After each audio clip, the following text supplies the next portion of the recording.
स्त्री हमेशा सीता ही क्यों होती है?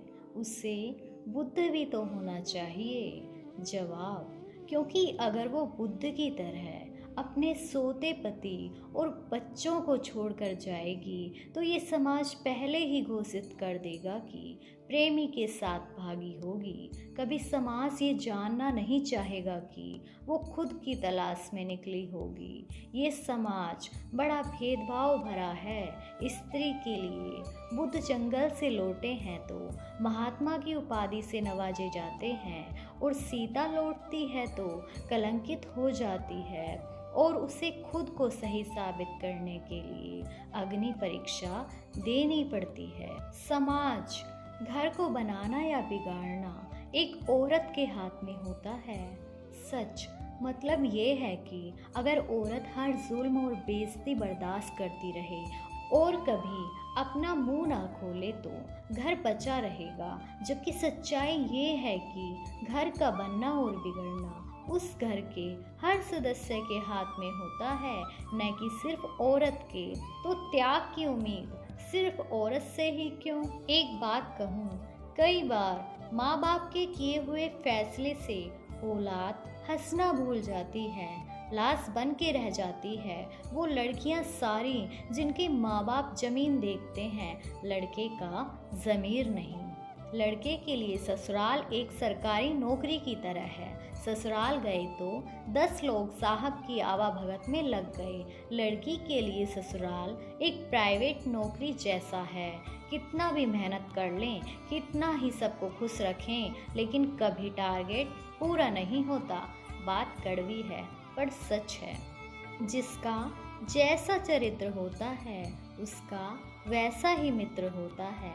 शुद्धता होती है विचारों में। आदमी कब पवित्र होता है? फूलों में भी कीड़े पाए जाते हैं, पत्थरों में भी हीरे पाए जाते हैं। बुराई को छोड़कर अच्छाई देखिए तो सही, नर में भी नारायण पाए जाते हैं। मैं आपके साथ हूँ, ये मेरा भाग्य है, पर आप मेरे साथ हैं, यह मेरा सौभाग्य है। इज्जत और संस्कार। एक लड़की ने अपनी पिता की इज्जत के खातिर अपने प्रेमी को छोड़ दिया, और वो आखिरी बार अपने प्रेमी से मिलने के बाद जाते जाते उससे बोली कि बताओ मैं तुम्हारे लिए क्या करूं? तो प्रेमी ने बोला कि तुम दुआ करना कि मेरी भी तुम्हारे जैसी एक बेटी हो, क्योंकि तुमने आज यह सिद्ध कर दिया है कि हर बेटी अपने पिता का अभिमान होती है। नारी को छू पाना एक साधना है। मूर्ख होते हैं वो लोग जो शरीर छूकर बोले कि मैंने नारी को छुआ है। शरीर तो एक बलात्कारी भी छू लेता है, पर बात तो तब बने जब कोई पुरुष किसी नारी के हृदय और आत्मा दोनों को छू पाए। एक औरत के जीवन की सच्चाई। कभी कभी लगता है औरत होना एक सजा है। ना पढ़े तो अनपढ़ जाहिल, पढ़ ले तो पढ़ाई का घमंड है। शादी न करे तो बच्चलन नकचड़ी है, और कर ले तो अब आया ऊंट पहाड़ के नीचे। सबसे मिलकर रहे तो चालाक, मिलकर ना रहे तो घमंडी। पढ़ लिख कर घर में रहे तो क्यों इतने साल पैसे खोए। कोई नौकरी करे तो पर निकल आए, नौकरी का घमंड है। सहकर्मी से बात करे तो चलता पुर्जा, और ना करे तो छोटी सोच वाली।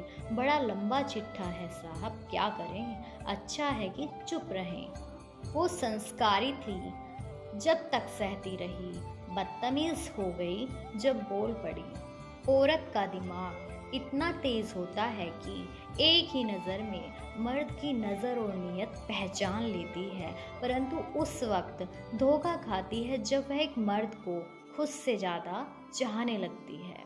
लोग समझते हैं कि नरम दिल वाले बेवकूफ़ होते हैं, जबकि सच्चाई यह है कि नरम दिल वाले बेवकूफ़ नहीं होते। वे अच्छे से जानते हैं कि लोग उनके साथ क्या कर रहे हैं, पर हर बार लोगों को माफ़ करना यह जाहिर करता है कि वो एक खूबसूरत दिल के मालिक हैं, और वे रिश्तों को संभालना बखूबी जानते हैं।